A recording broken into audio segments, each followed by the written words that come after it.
Hi, I'm Wayne McDougall, producer for Shaw TV in Penticton, and I think I've got the best job because it's really creative. We have a high level of trust with people in the community. We come talk to them, take their video, go away, and magically 2 days later it's on TV and they love it. My name is Brendan. I'm the assignment editor here at Shaw TV. I love my job because every day that I come in, there's something new. You're meeting new people, you're having new experiences, you're getting to do all this great stuff, not just sit in the office and be bored. You're out, you're doing stuff. I've done so many things that I wouldn't have had the opportunity to do if I wasn't doing my job. My name's Doug Brown. I'm a host and producer of Go Okanagan. Are you kidding me? I've got the best job. A couple of times a week, I get to go out in the community and take part in amazing events or crazy activities and meet all the exciting people that are doing fantastic things right here in our valley. It's hands down the best job ever. Christina Jung heads to Williams Lake to meet a man whose work has been seen everywhere, from churches to restaurants and even log homes in Japan. Yep, you're right, Japan. Christina? That's right, Marianne. Today we show you why working with one of the most delicate materials is the best job ever.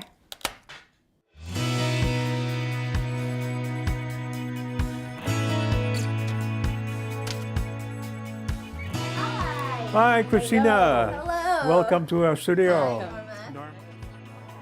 From top to bottom, everything you see in this studio is made out of glass. John's love for stained glass started at a very young age, long before he moved to Canada. Well, of course, I was a youngster. How old was I? Maybe 7, 8 years old. Used to go to church with my parents.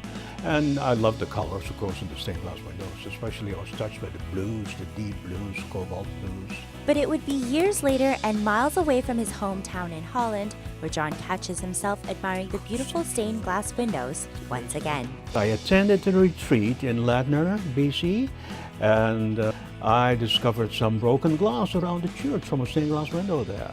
Anyway, I found out that the prior of the place, Father Othmer, was doing that kind of work. And so I looked him up, and he gave me some lead, some glass, told me a little bit of know-how. That was kind of the start. And now for over 50 years, he's been teaching himself and others the art of stained glass. I was asked by Adult Education to teach the course.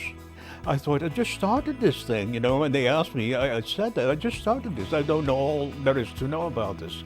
But they said, you know, you'll find. And indeed, I learned a lot from the students. His cutting is an accuracy of less than a 32nd of an inch. His solder lines are a joy to behold.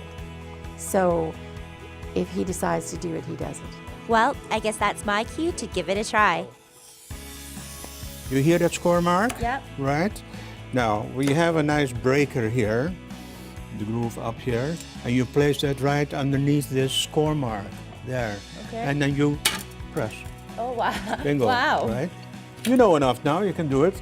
That was really easy for cutting Yeah. glass. So cut right across here, but press a little hard and let's see, like this, screw up. There. Hard. Harder. Well, turns out cutting glass is not that easy.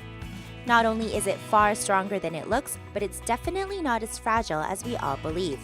But surprisingly, after a few tries, I got the hang of it. And that's the true beauty of this job. Okay, now press hard. We have taught people with all sorts of outlooks on life and challenges. When we're making pendants for gifts, every thought is on whoever we're making them for. There is a creativity button that gets pushed, and it's wonderful. Together, John and Norma have completed close to 100 stained glass windows for churches all over Canada.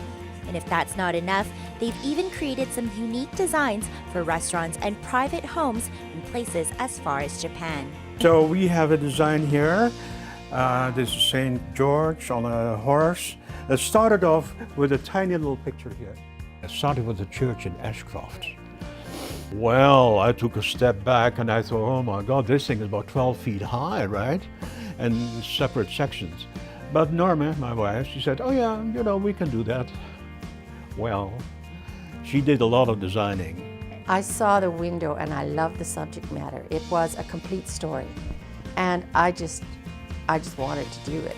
And so I said, yes, we can, because I had great faith in John being able to follow up on the yes, we can. And of course they did.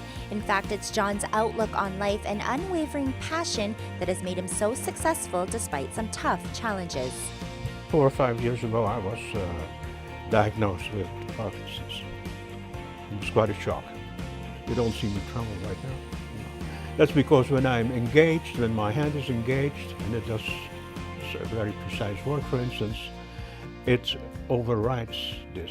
Challenges, I think, are limited only by your ability to face them. And some of the projects that John has taken on have been astounding.